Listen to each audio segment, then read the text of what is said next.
আসসালামু আলাইকুম রহমতুল্লাহি ওবরকাতুহু। সম্মানিত দর্শক, অতি সম্প্রতি যে কিংস পার্টি গঠিত হয়েছে, বাংলাদেশ নাগরিক পার্টি, এই দলটির জয় জয়কার শুরু হয়েছে। প্রথম দিকে সবাই এটাকে তুচ্ছ এবং তাচ্ছিল্য করার চেষ্টা করেছিল, এবং যারা বয়স্ক তারা মুখ ঝুলিয়ে ঝুলিয়ে, গাল ঝুলিয়ে ঝুলিয়ে বলার চেষ্টা করেছিলেন যে এটি একটি 9/11, 9 বছর বা 11 বছরের ছেলেমেয়েরা যদি কোনো সংগঠন করে, এরকম একটা 9/11 প্রকৃতির একটা সংগঠন, শিশু কিশোরদের সংগঠন, কচিকাঁচার মেলা। এবং এরা ঠিক রাজনীতির ময়দানে এমপি তো দূরের কথা, একটি চেয়ারম্যান হতে পারবে না, বড়জোর একটা মেম্বার হতে পারবে আগামী নির্বাচনে। আর এজন্য এই দলের পক্ষ থেকে জাতীয় নির্বাচনের পরিবর্তে স্থানীয় নির্বাচনের দাবি তোলা হচ্ছে, এই কারণে যেন তারা মেম্বার, চেয়ারম্যান, এই পদ পদবিগুলো তারা রক্ষা করতে পারে। কিন্তু সাম্প্রতিক সময় তাদের যে কর্মকাণ্ড এবং তাদের যে বিভিন্ন রকম যে ডেভেলপমেন্ট যদি বলা হয়, উন্নয়ন, সেই উন্নয়নের যদি আপনি ফিরিস্তি দেখেন, তাহলে বুঝতে পারবেন যে আগামীতে তাদের ভবিষ্যৎ কী। প্রথমত হলো, মানুষের জীবনে সবচেয়ে কঠিন বিষয়টা হলো টাকা উপার্জন করা। মানুষ অন্যকে খুন করে হলেও টাকা উপার্জন করবে। ছিনতাই, রাহাজানি, চুরি, ডাকাতি থেকে শুরু করে আরও কত কিছু। আপনি চিন্তা করেন, একজন ছিনতাইকারী একটা মোবাইল চুরি করার জন্য, কিংবা একটা ঘড়ি চুরি করার জন্য, একটা চেইন চুরি করার জন্য, কিংবা কারো পকেট মারার জন্য জীবনের যে ঝুঁকি নেয়, অনেক ক্ষেত্রে দেখা গেল 10 টাকা 20 টাকা তারা লাভ করতে পারে। মানিব্যাগ সে ছিনতাই করেছে বা পকেট মেরেছে, কিন্তু খুলে দেখা গেল 20 টাকা বা 50 টাকা আছে। কিন্তু গণপিটুনিতে এরকম 20 টাকার জন্য অনেক ছিনতাইকারী মারা যায়। তাহলে সেই টাকা উপার্জন কত কঠিন একটি বিষয়। দ্বিতীয়ত, এই নিজের যে উপার্জিত যে টাকা, এই টাকা মানুষ খরচ করতে চায় না, দিতে চায় না, কাউকে দিতে চায় না। এবং যখন মানুষ এই টাকা দেয়, খুব প্রিয় না হলে এই টাকা দেয় না। ছেলে সন্তান, স্ত্রী, পুত্র, স্ত্রীকেও দিতে চায় না। তো খুব প্রিয় স্ত্রী যদি খুব প্রিয় না হয়, সম্রাট শাহজাহান যেভাবে মমতাজকে ভালোবেসেছেন, ওভাবে যদি কারো স্ত্রী মমতাজের মর্যাদা না পায়, সেই স্ত্রীর জন্য স্বামী টাকা খরচ করতে চান না। দ্বিতীয়ত হলো, বাধ্য হয়ে শক্তি প্রয়োগ করে তার কাছ থেকে টাকা নিয়ে নিতে হয়, অস্ত্র ঠেকিয়ে। এবং সেই অস্ত্র যেন তেন অস্ত্র নয়, মানে এরকম ভয় দেখাতে হবে যে, বাবা গো, আমার প্রাণ ভিক্ষা দাও, তারপরে তুমি আমার সব কিছু নিয়ে যাও, আমি বাঁচতে চাই। এই দুটো ছাড়া মানুষ সাধারণত টাকা খরচ করতে চায় না। অতি সম্প্রতি এই যে কিংস পার্টি, তাদের টাকার উৎস নিয়ে আলাপ আলোচনা হচ্ছে। তো দেখা গেল যে বিভিন্ন প্রতিষ্ঠান গুজব উঠেছে, অনেক টাকা দিয়েছেন। হামিম গ্রুপ থেকে 1 কোটি টাকার উপরে একটা অনুদান এসেছে, এরকম একটা চিরকুট ছড়িয়ে পড়েছে। হামিম গ্রুপ মানে একে আজাদ সাহেবের কোম্পানি, চ্যানেল 24 আর সমকাল পত্রিকার মালিক, যিনি আওয়ামী লীগের একজন নেতা ছিলেন, আওয়ামী লীগ জমানাতে এফবিসিআইয়ের সভাপতি ছিলেন, এবং আওয়ামী লীগের মনোনয়ন চেয়েছিলেন, না পেয়ে তিনি স্বতন্ত্র নির্বাচন করে শেষবার সংসদ সদস্য হয়েছিলেন। তো সেই মানুষটি, তার অফিস থেকে যখন টাকা দেওয়া হয়, এখন সেই টাকা তিনি ভালোবেসে দিয়েছেন না ভয় পেয়ে দিয়েছেন, যারা একে আজাদ সাহেবকে চিনেন তারা খুব ভালো করে জানেন যে টাকা খরচ করার ব্যাপারে তিনি কতটা হিসেবি, মারাত্মক হিসেবি। তো কাজেই সেই হিসেবি মানুষটি যদি টাকা দিয়ে থাকেন, সত্য মিথ্যা আমি জানি না, গুজবে যেটা এসেছে। দ্বিতীয়ত, এরকম যে তাদের অভিষেক অনুষ্ঠান হলো, আত্মপ্রকাশ হলো, সেই অনুষ্ঠানে কেউ বলে 100 কোটি টাকা খরচ গিয়েছে, কেউ বলে কোটি কোটি টাকা খরচ গিয়েছে। এখন কথা হলো, এই কোটি কোটি টাকা কারা দিয়েছেন?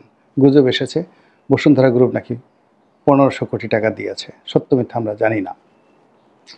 তো যাই হোক, এখন তাদেরকে জিজ্ঞাসা করা হয়েছে, তারা বলেছে হ্যাঁ, দেশের ধনিক সম্প্রদায় আমাদেরকে টাকা দিয়েছে, কিন্তু নিরাপত্তার স্বার্থে আমরা তাদের নাম প্রকাশ করতে পারছি না।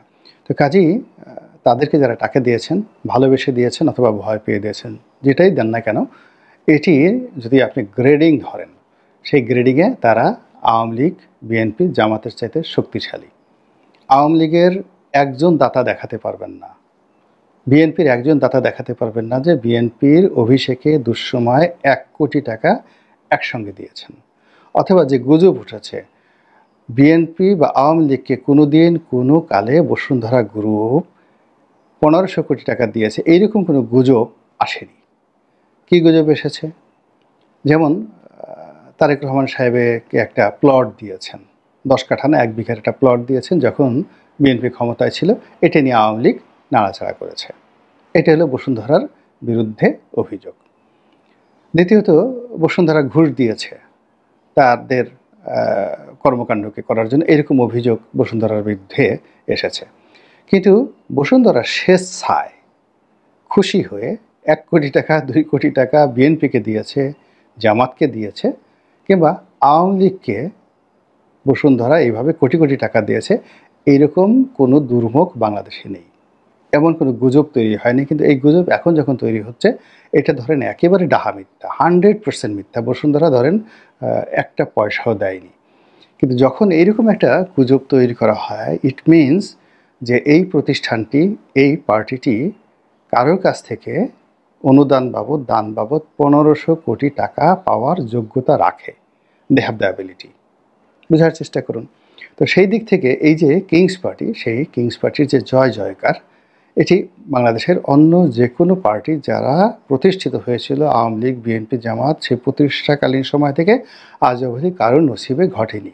এইরকম অভিষেক কারো জীবনে ঘটেনি। এই গেল 1।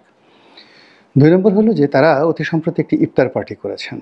একটা 5 তারা হোটেলে একটা ইফতার পার্টি করেছেন। এখানে মিলন মেলা বসেছিল, তারকাদের মিলন মেলা, রাজনৈতিক তারকাদের। এবং এখানে দেখলাম যে বেশিরভাগ মানুষের গলায় তারা আইডেন্টি কার্ড ঝুলিয়ে দিয়েছিলেন। মনে হয় যেন সম্মেলনে গেলে বা কোনো রাজকীয় অনুষ্ঠানে আসলে, কিংবা যেখানে খুব বেশি সিকিউরিটি মেনটেন করা হয়, যেমন প্রধান উপদেষ্টার কার্যালয়।